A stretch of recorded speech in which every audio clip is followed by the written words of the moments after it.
Hello, welcome to session 5 of Unit 6 Public Sector Procurement. In this session, we'll be looking at some methods of procurement. Over the few past sessions, we've been considering what procurement is, the regulations regarding procurement, and some rules that govern public procurement in Ghana. In this session, we are going to see the various methods of public procurement in Ghana. So by the end of this session, we would be able to explain the methods of procurement and also to discuss the circumstances in which each of the procurement methods would be appropriate. So the Act, that's Act 914, Public Procurement Act as amended, allows for procurement of goods, works and services by the public sector to be done in these 4 ways. That's 1, by using the competitive tendering method, the two-stage tendering method, the restricted tendering method, and the single source procurement method. The competitive tendering of procurement is basically the procurement where we are saying the procurement entity invites all who are qualified for a particular tender for invitation, right? So here there is no restrictions as to who can come, just that if you have the qualification, it is open for all.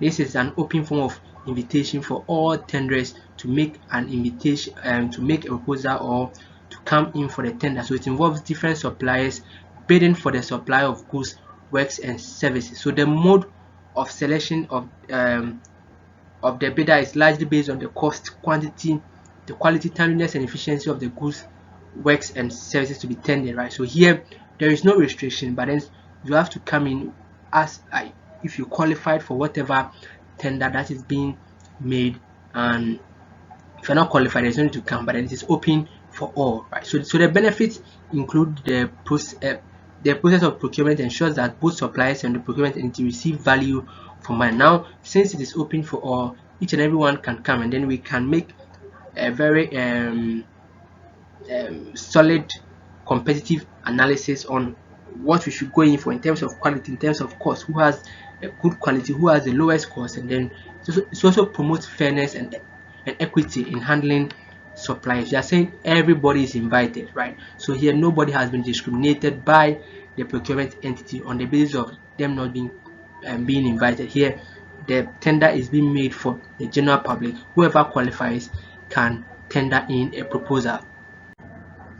Right. So there are some drawbacks to this particular procurement method. There is a distraction of the relationship between the procurement entity and reliable suppliers. Now, assuming we have some suppliers whom over the years have been supplying us with some good service or work, but then because this year we are saying that we are going strictly by the Act, we invite several tenders to come in, and then the one that you've been using often do not meet the cut, or somebody does better than that person does. The person, our relationship with that particular supplier would be or wouldn't be the same as it used to be, because we did not actually come in for him or her for that particular tender, right?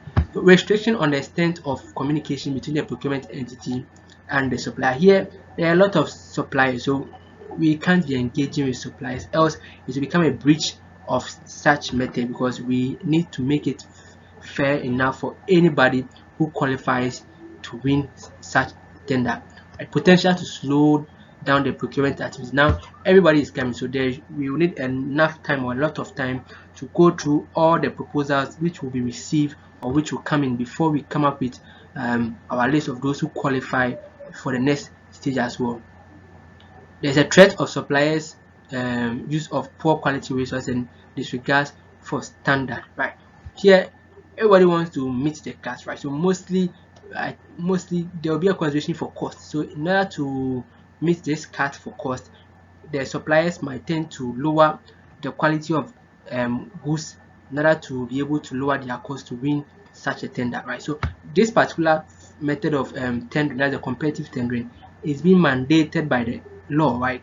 The Act requires that every tender, right, every public procurement should be done using the competitive tender, with the exception of some few circumstances where the use of other methods becomes very important and like necessary.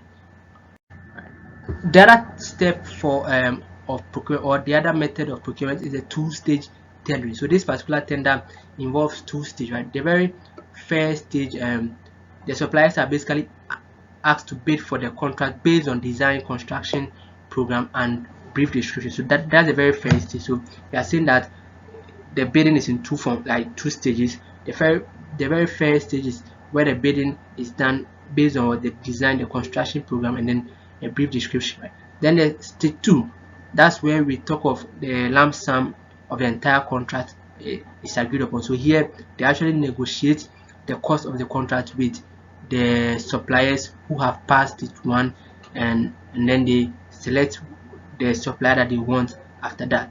I are saying that this particular type of procurement, competition to select the preferred there is competition to select the preferred contractor. Like, since we've actually moved from stage one to stage two, there is high competition in there. If you don't meet the cut for stage one, you can't make it to stage two.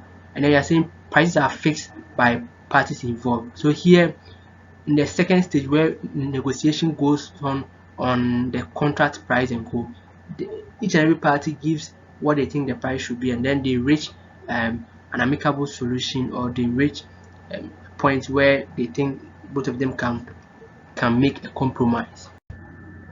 Right.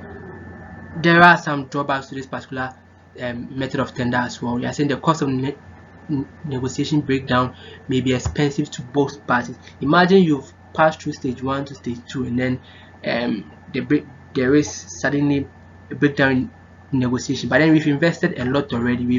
We've gone through the designing phase, and now we are seeing that the contract has ended. The cost involved is a lot for both parties. The design defects are the responsibility of the client. So if there is a defect in the design, so is the client needs to take sole responsibility of it, since during the first stage he came up with a certain design that was accepted by the committee or by the procurement entity to be done, and then the cost was negotiated after that. Any defect is borne by the client. Right. Now the next method is the restricted tendering method. Right. Now we've looked at the competitive tendering, which we said is open for the general public, but then with restrictive tendering, there is some restriction to the people who can apply or who can accept the invitation to such tenders. So I think this is a procurement method which is open to limited suppliers. So here we have specific suppliers that we go in for. So assuming the government wants to buy a ship, right? So it wants to buy ship for security purposes, right? Such tenders are not open for entire population, right? We pick some few contractors whom we know that meet the cut, and then such contractors, the tenders are being open for, or they are being invited to come and make tenders, right? So this contract is open to some elected suppliers. So there are some conditions for which we can use the restrictive tendering, since we said that the act mandates that every tender or every procurement activity should use the competitive method. But there are some circumstances under which we can use the restrictive method. That's when the products to be offered are highly specialized and complex, such that only a few suppliers are available. Then there is no need to incur cost to invite a lot of tenders to come in with proposals. Right? If it is cost efficient, given the value of the goods, works, and services to be supplied, and also if an offer for competitive tendering fails to receive any response after publication. Right. Now the next method is the single source procurement. Right, a lot of time we confuse this procurement method with sole sourcing. Right, so this one is different from sole sourcing. Sole sourcing is where the procurement entity actually goes in for a particular supplier, right? But then for single sourcing, we are saying it's a non-competitive method of procurement, and it is used permitted under it is permitted under exceptional circumstances, right? So in a situation whereby we want something which is very security sensitive, or does not need to come into the public, then it becomes probable to use a single sourcing, right? So the single sourcing, we know the supplier of that particular thing, so we go in for that supplier. This is not that we allow one person to come and make bid. No, here because of some circumstances beyond certain controls, there is the need to go in for one supplier. Right, so you are saying it is a procurement method that allows for offering contract to a single supplier or contractor to supply goods, works, and services.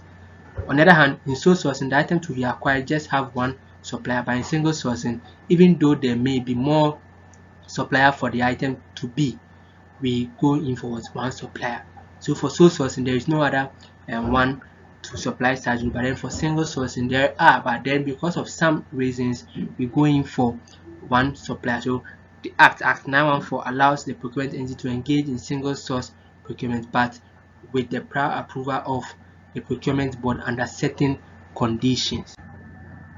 Right, so these are some of the conditions that may exist in order for an entity to be allowed to use a single sourcing procurement, where goods, works, services are only available from a particular supplier, where there is an urgent need for the goods, works, or services, and engaging in tender proceedings or any other method of procurement is impractical, where owing to catastrophic events there is an urgent need for the goods, works, or technical services, where the supplier, contractor, or consultant has been engaged in previous procurement by the procurement entity, and additional supplies where the procurement entity seeks to enter into a contract with the supplier or contractor for research, experiment, study, or development. Right. So these are some conditions for single sourcing. So basically, in this session, we've looked at the various methods of procurement in public sector.